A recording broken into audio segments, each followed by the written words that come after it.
Muy buenas tardes, mi nombre es Juan Andrés Fabel Iribe del grupo 4.2 de la Facultad de Derecho Culiacán. El día de hoy les hablaré todo lo referente a lo que es el juicio oral mercantil. Para empezar con el tema, el juicio oral mercantil está compuesto por 4 fases procesales muy importantes, las cuales nos referimos y las desglosamos como primero lo que es la fijación de la litis, la audiencia preliminar, la audiencia de juicio y por último tenemos lo que es la sentencia. Como primer paso sobre la descripción de este juicio empezaremos lo que es la fijación de la litis. ¿Cómo se presenta la litis? La litis en el proceso oral mercantil quedará integrada con las reclamaciones hechas en la demanda o la reconvención, así como sus respectivas contestaciones. No formarán parte de ella las manifestaciones que vertidas en los escritos de desahogo de vistas en aquellos escritos, dando que los artículos 1390 bis 11 y 1390 bis 17 del Código de Comercio claramente estipulan que en la demanda o reconvención se expresará el objetos que se reclamen con sus accesorios, y en las excepciones cualquiera que sea su naturaleza serán valer simultáneamente a la contestación, lo cual denota que continúa el sistema de litis cerrada, integrada con los escritos primeramente citados. También conforme a los artículos 1390 bis 11 y 1390 bis del código ya mencionado, la demanda, la contestación, la revocación, así como los escritos de desahogo de vistas que de estas deben presentarse por escrito. Todos esos pasos deben de ser presentados por escrito, expresando lo siguiente que ya comúnmente lo hemos presentado en las otras demandas, que es el juez ante el cual se promueve, nombre y apellido del demandado, nombre y apellido, domicilio del actor, los hechos en los cuales funde su petición, lo que es. Ahí también debemos mencionar los nombres de los testigos, los fundamentos del derecho, el valor del demandado, el ofrecimiento de las pruebas y por último no debe faltar lo que es la firma del autor y su representante legítimo. De acuerdo con el artículo 1390 bis 14, el Código de Comercio, el demandado contará con un plazo de 9 días para contestar la demanda, ajustándose a cualquiera que sea su naturaleza. Se hará valer simultáneamente en la contestación salvo a sus supervinientes. En caso de que el demandador contrademande, el actor tendrá un plazo igual de 9 días para contestar la reconvención. Algo muy importante que no se puede dejar pasar dentro de un juicio oral mercantil es lo que nos dice en el artículo 1390 bis 2, que son los principios de oralidad. Los principios de la oralidad están conformados por lo que es el principio de publicidad, el principio de igualdad, el principio de inmediación, tenemos también lo que es el principio de contradicción, el principio de continuidad y por último tenemos lo que es el principio de concentración. Les definiré cada uno de los principios. Como primero tenemos el principio de publicidad, es donde este principio se refiere a que las audiencias son públicas.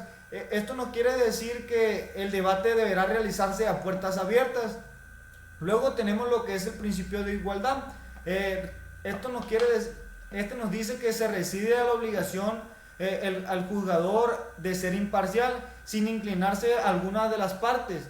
No debe tener alguna parte favorita, sino debe de inclinarse a ambas partes.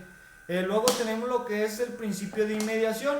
Es el principio mediante el cual el juzgador está en contacto con las partes, presenciando que las audiencias en todas sus fases, permitiendo así conocer pues a las partes de manera física o personal.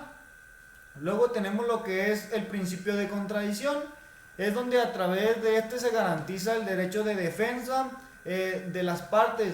Impone al juzgador la obligación de escuchar a la otra parte antes de emitir acuerdos sobre alguna petición. También tenemos lo que es el principio de continuidad. Este principio nos implica que las audiencias no deben de suspenderse sino deben verificarse de una forma continua en todas las etapas hasta su conclusión, existiendo mayor proximidad entre el momento que se desahogan las pruebas y se dicte la sentencia. Y por último tenemos lo que es el principio de contradicción. Este principio nos permite que todos los actos necesarios para concluir el juicio se realicen en una misma audiencia o en la menor cantidad, y así se dicte ahí mismo la sentencia. Luego pasamos a la cual es la segunda etapa, o mejor llamado la audiencia preliminar, en la cual constituye la primera audiencia del contenido complejo en la que participan los tres sujetos procesales, los cuales es el juez y ambas partes. La implementación del juicio oral por audiencia busca que el juez asume su papel de director procesal, que tenga una precisión activa. Será indispensable que esté debidamente instruido en los planteamientos hechos por las partes. Los fines esenciales de la audiencia preliminar se pueden agrupar en evitar el juicio mediante lo que es la conciliación y la mediación, o también limitar el objeto, que incluir hechos no controvertidos. También tiene lo que es el durar en procedimiento, también de conformidad con el artículo 1390 bis del Código de Comercio. Los fines de la audiencia preliminar son lo que es por conducto del juez, la depuración del procedimiento, la conciliación o la mediación, como ya lo mencionamos, también la fijación de acuerdos sobre hechos de controvertidos, la fijación de acuerdos probatorios. También tenemos la clasificación de admisibilidad de las pruebas y la citación para audiencia de juicio. En primera fase, el juez estudiará cuestiones relativas a la fijación procesal y procederá en su caso a resolver las excepciones procesales con el fin de depurar el procedimiento. Si se declaren procedentes las excepciones procesales o de oponerse a alguna, el juez pasa a un segundo paso que se le puede llamar donde la audiencia preparatoria. Es donde invitará a las partes a llevar a algún acuerdo, haciendo saber los beneficios de llevar un convenio, o bien procurará la conciliación proponiéndoles soluciones. Es ahí donde el juez participa más para que evitar un juicio. Si los interesados llegan a un convenio, el juez aprobará de plano si se procede legalmente dicho pacto. Tendrá fuerza de cosa juzgada. Las partes durante la audiencia preliminar podrán celebrar acuerdos como los que son hechos sobre los hechos no controvertidos.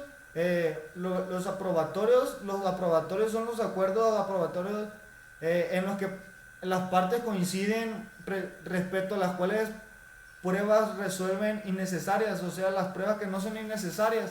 En caso del desacuerdo, el juez percibirá con la audiencia, donde de no llegarse a un acuerdo, el juez se pronunciará respecto de la admisión de las pruebas, así como de la forma en que deberán prepararse para su desahogo de la audiencia en el juicio, quedando a cargo a ambas partes su oportuna preparación. Bajo el percibimiento de no hacerlo, se declararán ciertas de oficio las mismas por las causas imputadas al ofrecerse. Exceptualmente deben de presentar sus testigos citados, como lo dicen en el artículo 1390 bis 42 del Código de Comercio. Después pasamos a la tercera etapa, o la audiencia de juicio. Es aquí donde un legislador ha implementado un modelo de proceso por audiencia con predominio en la palabra oral, el que ha reservado para la audiencia de juicio. El desahogo de las pruebas que lleva el juez a la solución del fondo del asunto. Entonces, en esta audiencia será la recepción de las pruebas admitidas. En el artículo 1390 bis 32 del Código de Comercio nos establece las etapas de la audiencia del juicio, las cuales son desahogar pruebas preparadas en el orden que el juez estimule pertinente, alegar las pruebas una vez por cada uno, declarar visto el asunto, citar la continuación de la audiencia en la hora y día señalados para la audiencia de juicio. Es ahí donde entra el secretario, hará constar oralmente en el registro la fecha, la hora y el lugar de realización, el nombre de los servidores públicos del juzgado y demás personas que intervendrán. Tomarán protesta a las partes terceros que intervendrán, apreciándolos de las penas que imponen a quienes declaran con falsedad. El juez declara abierta la audiencia, indicará el objeto de la misma, interrogará a las partes que se tienen preparadas sus pruebas, declara ciertas que no lo estén por causas impugnables que al oferente, resolverá coincidente respecto que aquellas que no sean preparadas por causas ajenas al oferente, procederá al desahogo de las pruebas en un orden que estimule permanente, o sea que sea bien hecho, concederá el uso de la voz a cada una de las partes para que aleguen por una vez a cada una. Expresados los alegatos, también declara concluida la etapa de alegatos, luego se declara visto el asunto y citará para la continuación a la audiencia de juicio. Es donde nuevamente, luego de eso, entra el secretario, certificará el registro electrónico ajustándose a lo previsto en el artículo 1390 bis 28 del artículo de comercio, y también levantará el acta observando lo previsto por el artículo 1390 bis 27 del mismo ordenamiento. Y una vez cerrada la audiencia de juicio, se declara el asunto visto y se citará a las partes para la continuación de la audiencia dentro de un término de 10 días siguientes, en la que se dictará la sentencia correspondiente. Luego pues pasamos a lo que es la etapa de la sentencia, es la última etapa. En las sentencias definitiva será dictada por escrito. Toda sentencia será dictada por escrito, de acuerdo a lo que nos dispone el artículo 1390 bis 39 del Código de Comercio. Depurado el procedimiento de la audiencia preliminar, únicamente será materia de ese fallo las cuestiones de fondo que no se han definido en la audiencia preliminar. Esto es todo el proceso el cual lleva un juicio oral mercantil. Espero y sea de su más grande agrado. Esto es todo por hoy. Mi nombre es Juan Andrés Fabel Iribe, del grupo 42 de la Facultad de Derecho. Muchas gracias.